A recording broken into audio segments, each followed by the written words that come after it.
डिसेंबर महिना सुरू झालेला आहे आणि जर आपण बघितलं तर डिसेंबरमध्ये थंडीला खरी सुरुवात होते। महाराष्ट्रातील अनेक भागांमध्ये आता थंडीचा तडाखा आपल्याला पाहायला मिळतोय। विदर्भामध्ये मोठ्या प्रमाणात थंडी जाणवत आहे, पण विदर्भासोबतच महाराष्ट्रातील बाकी जिल्ह्यांमध्ये कशा प्रकारचं वातावरण आहे, हवामान विभागाने आता काय अंदाज दिलेला आहे, पुढच्या काही दिवसांमध्ये थंडी कशा प्रकारे असणार आहे आणि याचं नुकसान शेतकऱ्यांना होऊ शकतो का, महाराष्ट्रात कशा प्रकारे वातावरण असणार आहे, एकूणच या सगळ्यांचा आढावा घेणार आहोत या व्हिडिओच्या माध्यमातून। नमस्कार, मी पूजा, तुम्ही पाहताय मुंबईत। सगळ्यात पहिल्यांदा आजच्या दिवसासाठी हवामान विभागाने काय अलर्ट दिले होते, काय सांगितलं होतं ते आपण पाहणार आहोत। इकडे जर आपण बघितलं तर पुणे, अहिल्यानगर, बीड, संभाजीनगर, जालना आणि परभणीमध्ये येलो अलर्ट दिला आहे। आता इथे येलो अलर्टचा अर्थ होतो कोल्ड वेव्ह, म्हणजे थंडीची लाट या सगळ्या जिल्ह्यांमध्ये असेल असं सांगण्यात आलेलं आहे। त्याचबरोबर गोंदिया जिल्ह्याला सुद्धा थंडीची लाट असेल असा जो अंदाज आहे तो हवामान विभागाने वर्तवलेला आहे। आता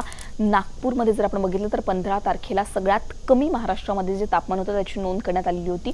विदर्भामध्ये सगळ्यात कमी तापमानाची नोंद आपल्याला पाहायला मिळते, कारण विदर्भामध्ये सगळ्यात जास्त थंडी जी आहे ती आपल्याला पाहायला मिळते। पण त्याचबरोबर महाराष्ट्रातील बाकीचे जे जिल्हे आहेत तिथे कशा प्रकारचं वातावरण आहे, तिथे कशा प्रकारची थंडी आहे, तापमानाची नोंद कशा प्रकारे करण्यात आलेली आहे हे सुद्धा आपण जाणून घेणार आहोत। इकडे बीडमध्ये जर आपण बघितलं तर 7.5 डिग्री सेल्सिअस तापमानाची नोंद इथे झाली आहे। जालन्यामध्ये 10.2 डिग्री सेल्सिअस, जळगावमध्ये 7.8 डिग्री सेल्सिअस, इकडे नाशिकमध्ये 10.4 डिग्री सेल्सिअस, तर धाराशिवमध्ये सुद्धा 9.4 डिग्री सेल्सिअस तापमानाची नोंद झाली आहे। नाशिकमध्ये सुद्धा 9.4 डिग्री सेल्सिअस तापमानाची नोंद झाली आहे। बारामतीमध्ये 7.3 डिग्री सेल्सिअस, जे की फार कमी तापमान आपल्याला पाहायला मिळतंय।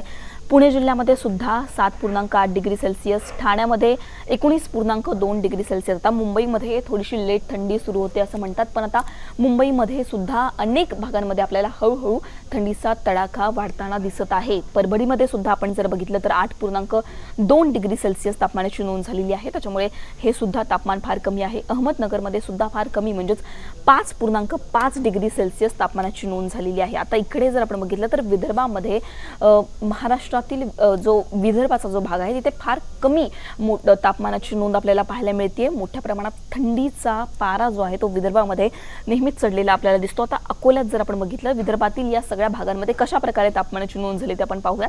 अकोल्यात 9.9 डिग्री सेल्सिअस, अमरावतीमध्ये 10.6 डिग्री सेल्सिअस, भंडाऱ्यामध्ये सुद्धा 10 डिग्री सेल्सिअस, बुलढाण्यामध्ये 11 डिग्री सेल्सिअस, ब्रह्मपुरीमध्ये 9 डिग्री सेल्सिअस, चंद्रपूरमध्ये 10.4 डिग्री सेल्सिअस, गडचिरोलीमध्ये 9 डिग्री सेल्सिअस, गोंदियामध्ये सगळ्यात कमी म्हणजे 7.4 डिग्री सेल्सिअस आपल्याला तापमान पाहायला मिळते।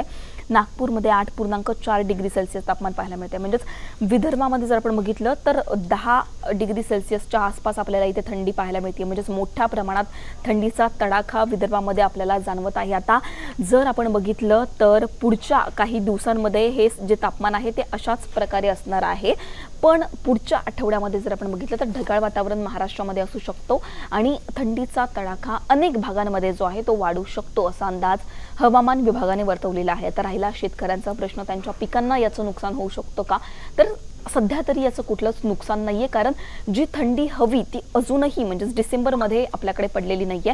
पुढच्या महिन्यामध्ये थंडीचा जो तडाखा आहे तो आणखीनच वाढू शकतो असा अंदाज हवामान विभागाने वर्तवलेला आहे। तर आता पुढच्या गुरुवारपर्यंत ही थंडी अशीच राहणार आहे, पण पुढच्या काही दिवसाचा जो अंदाज आहे तो आम्ही तुम्हाला देतच राहू। पण तुमच्या भागामध्ये आता कशा प्रकारचं वातावरण आहे, तिथे कशा प्रकारची थंडी आहे, तिथे काय सध्या परिस्थिती आहे हे आम्हाला कमेंट सेक्शनमध्ये सांगायला विसरू नका।